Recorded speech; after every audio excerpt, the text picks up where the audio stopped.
You're seeing dramatic video of a woman trapped under the rubble of a collapsed building destroyed by Friday's deadly earthquake in Indonesia. Rescue efforts are underway after a powerful 6.2 magnitude earthquake. Hundreds are injured and at least 34 people have died. Our Will Ripley has the latest from Hong Kong.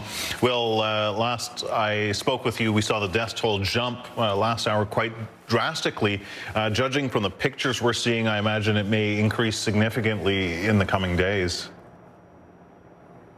Absolutely, Kim. It just doesn't look good on the ground there in Sulawesi. And unfortunately, rescuers have less than an hour of sunlight remaining before nightfall, which is going to complicate things, aside from the fact that geologists in Indonesia are predicting more powerful aftershocks following this massive 6.2 quake that hit in the early morning hours on Friday, following a 5.9 quake the day before. So some of the buildings that may have been damaged or weakened in the first quake collapsed in the second quake.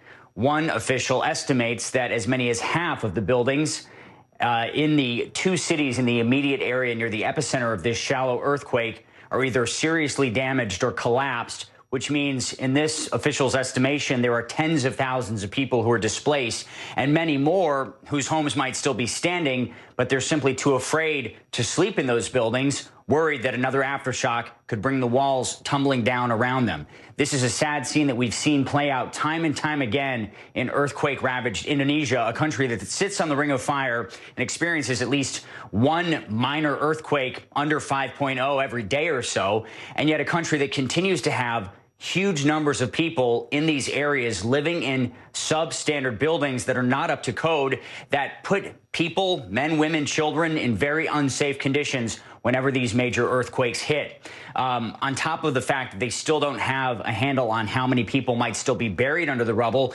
even getting to the most devastated areas is proving to be difficult because a lot of the roadways have been shattered. There are water main breaks that are causing, minor flash floods in certain areas, making roads impassable.